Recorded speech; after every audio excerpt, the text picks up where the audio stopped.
Salut les amis, c'est Bhaskar pour Hypnomachie. Oui. Alors voilà, une petite vidéo sur le coronavirus.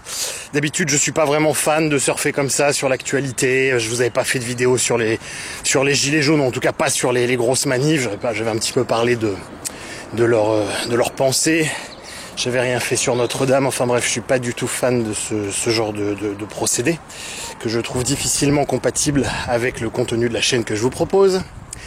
Néanmoins, j'ai vu un certain nombre de choses passer qui m'ont donné envie de vous parler en marchant comme ça dans la nature du coronavirus et notamment de quelques points que je trouvais extrêmement intéressants, pour ne pas dire positifs, dans cette épidémie. Voilà.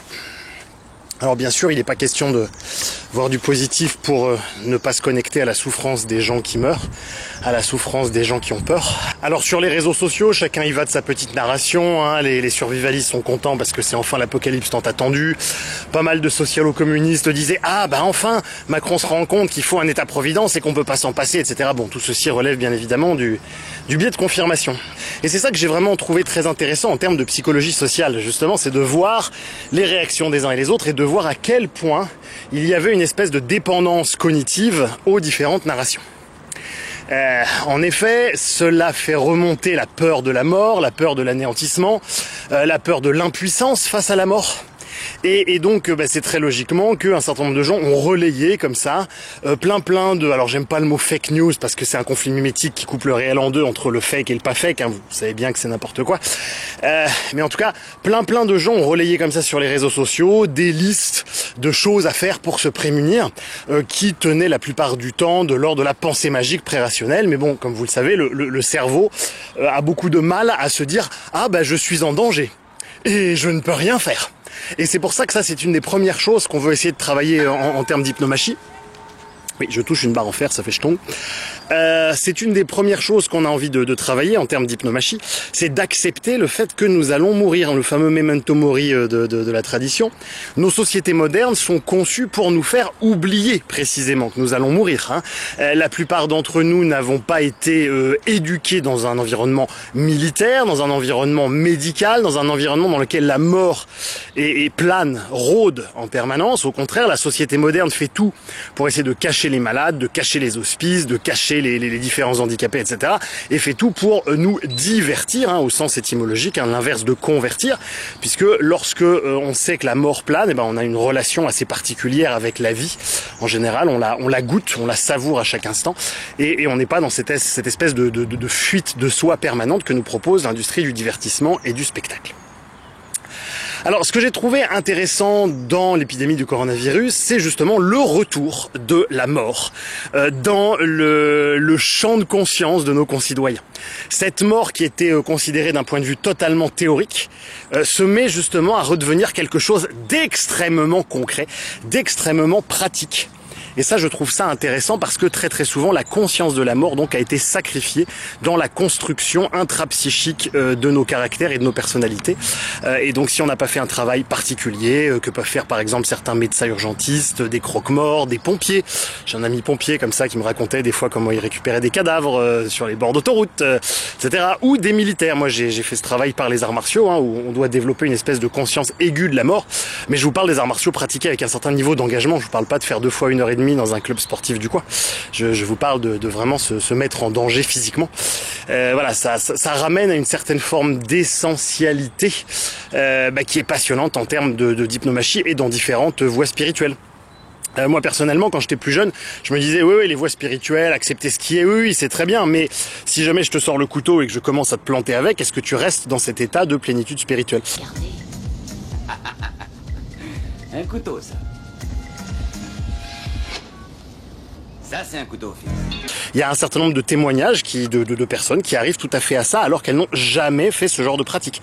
Elles se sont contentées justement d'une certaine forme de pratique telle que la tradition le propose, une forme de présence à soi, une forme de dire oui quoi qu'il arrive et au réel et à ses propres émotions, et qui, dans des circonstances où elles se sont fait braquer, menacer au couteau, etc., étaient totalement d'accord pour mourir, puisque, comme le disait la publicité, c'est un bon jour pour mourir.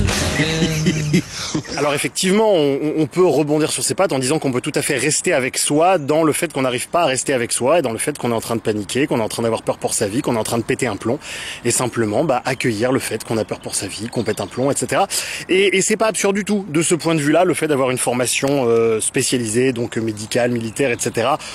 Au fond, n'est absolument pas nécessaire dans la pratique spirituelle à l'état pur, à l'état brut. On peut tout à fait sortir de transe en étant boucher, charcutier, poissonnier ou libraire.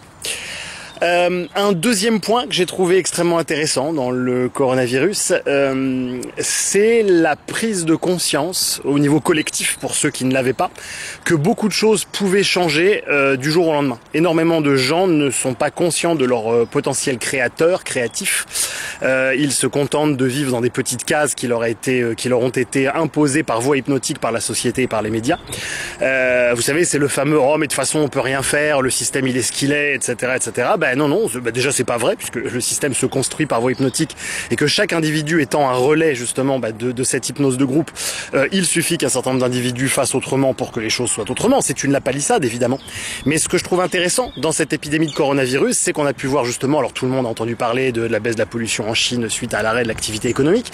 Dans les jours qui vont venir, une partie de la population va probablement être confinée, mise en quatorzaine, mise en quarantaine, et donc vont pouvoir probablement redécouvrir un certain nombre de choses, peut-être du soutien de proximité, peut-être justement arrêter de s'oublier dans le travail. Enfin, ça va être l'occasion pour toute une population de respirer à des endroits où ça ne respirait pas. Et ça, je trouve ça extrêmement intéressant et ça peut probablement ouvrir la voie à un certain nombre de fonctionnements. Par exemple, dans ma ville, il y a des traiteurs qui n'arrivent pas à joindre les deux bouts parce qu'il y a énormément de comités d'entreprise qui les faisaient vivre en fait, qui ont arrêté de leur commander de la nourriture. Et du coup, ils ont eu l'intelligence de commencer à demander sur les réseaux sociaux, est-ce qu'on peut pas vous préparer vos repas pour 5 €, on vous prépare des repas et on vous les livre parce que sinon on met la clé sous la porte en fait. Et je trouve ça très intéressant parce que c'est le début d'un retour à une économie locale, c'est le début c'est un changement de réalité. Voilà, bon, ça fait 15 ans que j'en parle, je sais que l'humanité apprend incroyablement lentement, donc c'est une donnée de base, c'est ok, mais ça fait toujours plaisir lorsque je vois des coups de pied dans la fourmilière comme le peut être cette épidémie. Un autre point qui m'a intéressé, c'est de constater à quel point il est vraiment fondamentalement facile, et pourtant Dieu sait que j'étudie l'ingénierie sociale depuis vraiment longtemps maintenant, mais à quel point il est vraiment facile d'influer sur le comportement d'une population à partir du moment où on attaque ses besoins de base. Vous avez un certain nombre de théoriciens comme ça, de la manipulation mentale et de l'ingénierie sociale, qui ont identifié 4 ou 5 besoins de base selon les modèles et qui sont effectivement des leviers extrêmement puissants. Et là, c'est vrai à la rigueur, l'épidémie pourrait être inventée, le biais de confirmation fait le reste. Et c'est quelque chose sur lequel j'ai trouvé intéressant de méditer un petit peu, dans le sens où aucun d'entre nous n'avons réellement d'expérience directe du coronavirus. Certains d'entre nous connaissent une personne ou deux qui ont été infectés, mais il suffit d'un article de journal qui nous explique que telle célébrité est atteinte, que tel député est atteinte, que tel homme politique est atteint. Et tout de suite, bam, en fait, on est en train de se refiler de la peur.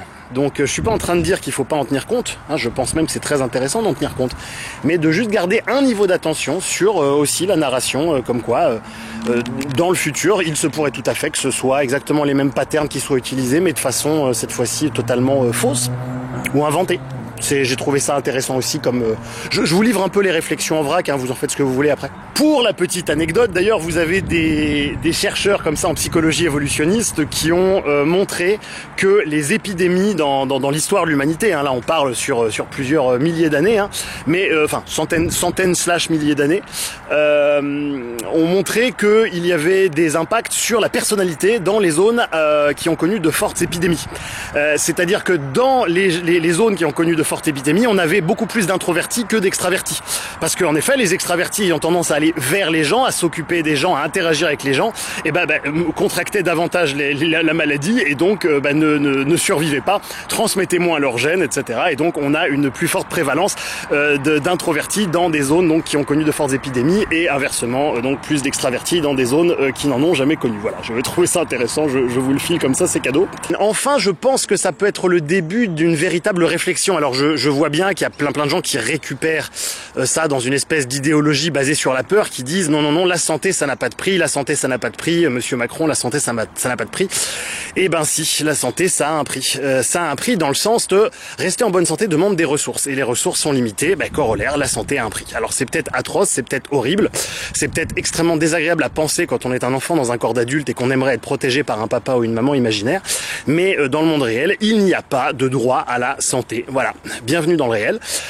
Ça ne veut pas dire qu'on ne peut pas s'organiser, ça ne veut pas dire qu'on ne peut pas faire des choses pour prendre soin de nous et puis les uns des autres, c'est quand même vachement plus sympa, mais en tout cas, penser le monde en termes de droit à la santé est simplement une connerie, c'est une déclaration, c'est un vœu pieux, c'est un très joli vœu d'ailleurs, hein. Moi je suis le premier à dire oui, soyez en bonne santé, très bien, évidemment, mais il y a une espèce d'hystérie quand on parle du droit à la santé, les gens sont scandalisés parce que ça les renvoie là encore à leur propre mort, et c'est très simple, comment voulez-vous vivre si vous n'avez pas accepté votre propre mort? Vivre vraiment, je veux dire, c'est le fameux dicton qui dit qu'on a que deux vies, et la deuxième commence quand on réalise qu'on n'en a qu'une, hein. C'est le sens de la résurrection chrétienne notamment. Et c'est quelque chose de très facile à comprendre dans la tête, mais il s'agit de le faire descendre comme d'habitude dans Hypnomachie, dans les tripes, de mouiller le maillot. Et pour réussir à accepter ce simple fait qu'on va mourir, on peut l'accepter en passant en force sur soi. On peut l'accepter en essayant de forcer le petit enfant terrifié à l'intérieur de nous à fermer sa gueule. Et ça marche pas. Enfin, ça marche pas. C'est une forme de refoulement. Ça marche 5 minutes, mais ça n'est pas sérieux si on veut penser l'homme avec un grand H, un homme vraiment debout et intégral dans toute sa globalité, sans logique sacrificielle, ça ne fonctionne simplement pas. À mon avis, une des principales façons de réussir à accepter sereinement le fait que nous allons mourir, c'est simplement d'avoir bien vécu. Et donc, c'est d'avoir vécu par la grande porte. D'avoir vécu ce qu'on avait à vivre, d'avoir épousé la vie avec intensité.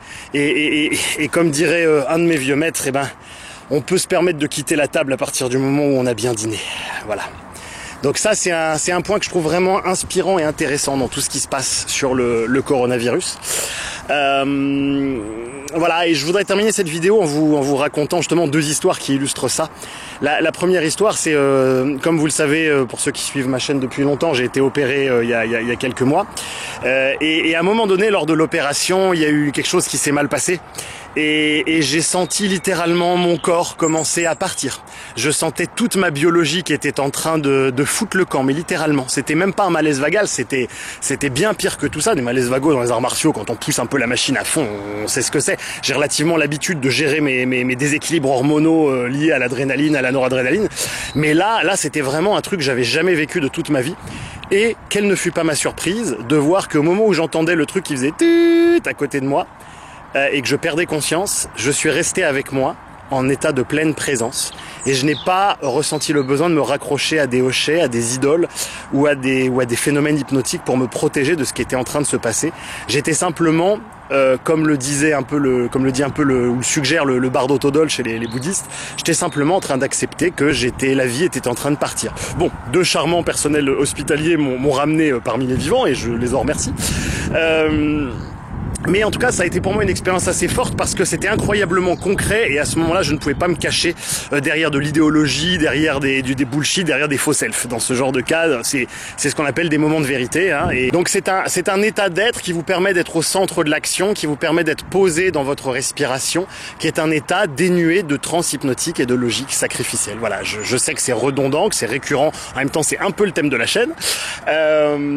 Voilà, mais c'est vrai que la plupart des gens qui n'ont pas entraîné leur système nerveux dans cette direction, face à une menace d'épidémie, à une menace de mort, de contagion, se retrouvent à utiliser des stratégies, différents heuristiques en fait pour essayer de se protéger. Et donc les gens comme ça colportent un certain nombre d'informations qu'ils utilisent comme des hochets, comme des doudous, hein, des doudous épistémiques pour essayer d'adoucir le côté imprévisible du monde et le fait que nous allons mourir. Et je trouve ça absolument tragique. Et j'avais quelqu'un de ma famille comme ça qui m'avait envoyé quelques-unes de ces informations pré-rationnelles censées apaiser ma supposée angoisse. Alors j'avais regardé ça avec un grand sourire. Déjà parce que je voyais la bonne intention de la personne qui avait envie de dire on est ensemble hein, dans les mêmes pulsions grégaires. Je dis ou pas. Et après avoir célébré et salué l'amour que cette personne me portait, Je lui ai simplement envoyé un lien qui débunkait justement, donc là on est sur une transition pré-rationnelle, rationnelle quoi. Hein. J'essaie de lui proposer une narration rationnelle face à des hochets de superstition pré-rationnelle. Et j'ai bien aimé sa réaction, elle m'a dit « Mais alors, quelle source fiable recommandes-tu » Ah ! Et je suis resté un instant avant de répondre à sa question et je lui ai dit « Il n'y a pas de source fiable, il n'y a que des heuristiques avec des consciences variées et variables selon les individus de la fiabilité supposée de ces différents heuristiques. Ce qui est résumé dans la Bible, vous avez une parole qui dit « L'oiseau a son nid, le renard a son terrier, mais il n'y a nul endroit où le Fils de l'homme peut poser la tête. » Voilà, c'est inhérent à la condition humaine, c'est l'arbre de la connaissance. Nous sommes dans un monde chaotique à haute incertitude, c'est comme ça. Et on peut essayer de fuir cette prise de conscience parce que c'est une prise de conscience qui nécessite effectivement d'être bien incarné pour la recevoir. Et on ne peut pas vraiment la forcer. Je pense que c'est une prise de conscience qui arrive lorsqu'il y a une certaine forme d'assise intérieure. C'est la suite logique d'une évolution. Donc je vous invite à ne pas vous faire violence pour essayer de créer cette prise de conscience. Simplement, il me semble que c'est quelque chose qui est difficilement contestable. Voilà. Mais pourquoi est-ce que ces chaînes, pourquoi est-ce que ces gris-gris épistémiques ont du succès? Mais parce que les gens adhèrent, je vous l'ai déjà dit, les gens adhèrent à des narrations qui sont compatibles avec leur niveau cognitif et avec leur niveau de réalité. Et donc du coup, on va avoir des tonnes de gens qui vont se ruer vers de la junk food épistémique au lieu de prendre le temps d'essayer de se poser avec eux et de comprendre qu'est-ce qui est en train de se passer en eux. C'est normal, c'est inévitable. Et ce que nous essayons de faire, nous ici dans Hypnomachie, c'est de répondre à cette fameuse question d'un film que j'aimais bien qui s'appelait Le cœur des hommes. Qu'est-ce que je ferais si j'étais moins con ? Ça fait suite à tous les propos que j'ai déjà tenus sur l'épistémologie, etc. Et le coronavirus n'est ici qu'un prétexte pour revenir toujours à l'essentiel et au fond des choses. Voilà. Et certains d'entre vous m'avaient demandé donc de dire quelques mots autour du coronavirus. C'est chose faite. Si cette vidéo vous a intéressé, n'hésitez pas comme d'habitude à mettre un petit pouce comme ceci, partager sur les réseaux sociaux, tout le blabla habituel de youtubeurs.